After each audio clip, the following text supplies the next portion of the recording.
So our next part of our bivariate unit is on sampling and surveys. So we're going to talk a little bit about the difference between a biased and an unbiased survey. Unbiased surveys, these are what we want. These are neutral, essentially, right? Everyone has a chance, an equal chance at an answer. And then we have biased surveys. This is what we don't want. This is going to favor one particular group. All right? So if we're looking at this method, each item or person in the population is likely to be chosen as the other. So an example of this might be if I took and I put each student's name on a piece of paper and I randomly drew it out of a bowl.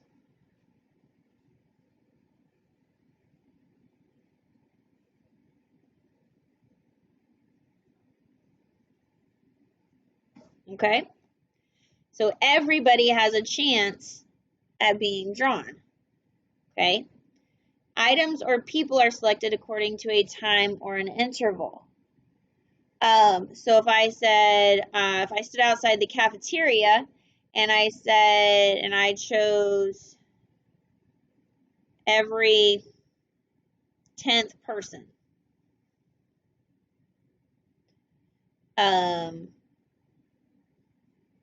gets a candy. Okay? I'm choosing them at a specific interval. Okay? So those would be unbiased samples because they don't favor one particular group or person. A biased sample is, so an example is a convenience sample. And this is just using people that are easily accessed. Okay, so sometimes when you're in the mall and they try to get people to stop. Or if I'm talking about in my math class, so in one math class, I ask a question and I say, you know, who's your favorite math teacher to represent the whole school?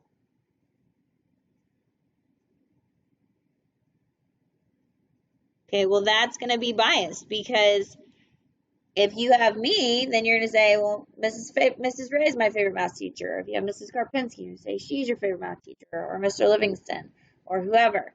And I cannot ask just my class if I want it to be representative of the whole school, because that is not a correct population. If I'm going to ask everyone in the whole school, who's your favorite math teacher, I need to do it in a neutral place, like the cafeteria or in the courtyard. Voluntary response, making a sample out of those people who have chosen to participate. So they're like, yeah, I'll do it. So we can say students at school who participate in a survey fill out the online survey. So if that's like saying if I post a survey,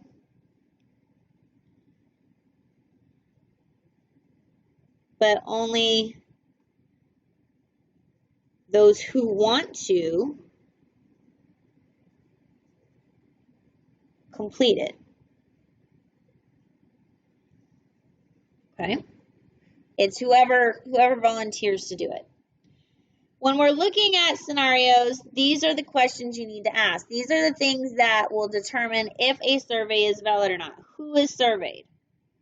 Okay? Well, so make sure, and what were they asked, right? So who is surveyed? So your population is represented. All right, if I want to know about 8th graders in the school, I'm not going to go to a 6th grade class and ask a question. What were they asked?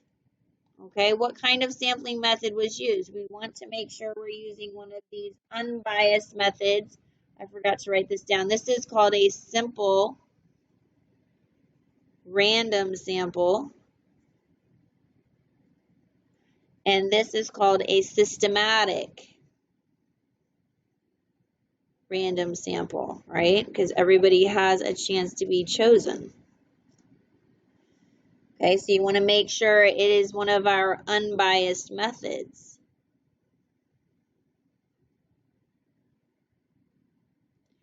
does the sampling produce unbiased results, right? So we don't want it to favor any particular group.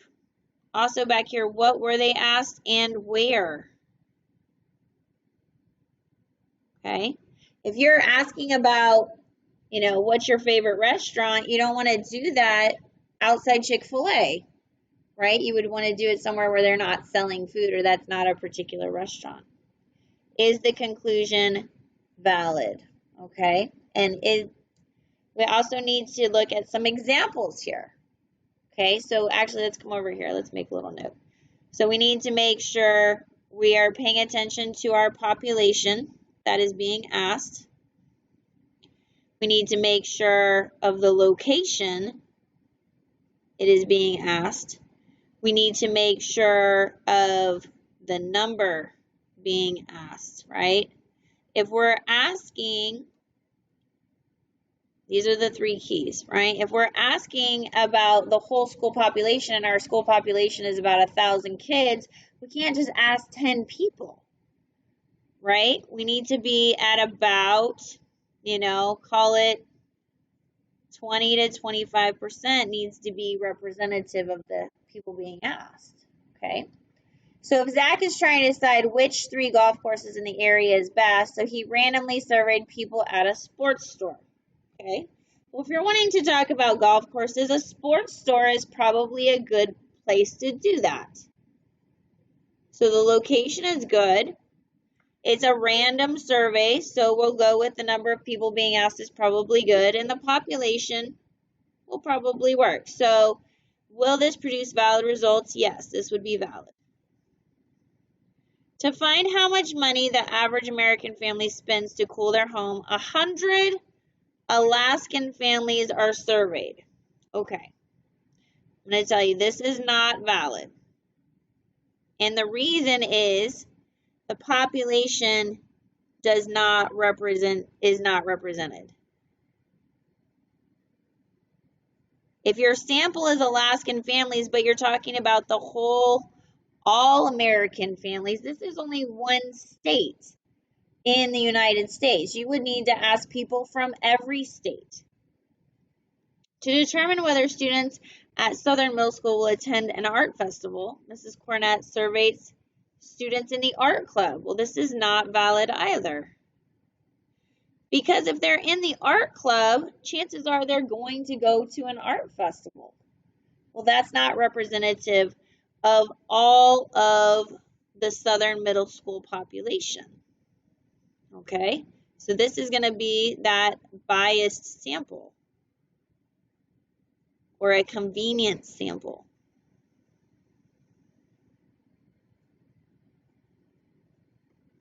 Right? Because it's just the people that are easily accessed. To evaluate the quality of their product, a manufacturer of cell phones checks every 50th cell phone off the assembly line. All right, well, that's good. This is valid. This is going to be one of those systematic random samples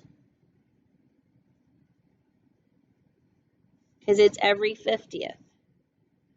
A magazine asks its readers to complete and return a questionnaire about popular TV actors. Well, this is going to be not valid. And the reason is this is going to be a voluntary response. Only those people who want to respond to the questionnaire will. So this one is not going to work. All right. You might want to put these in your journal. Make sure you label your table of contents surveys. And we'll continue this tomorrow. Have a great night.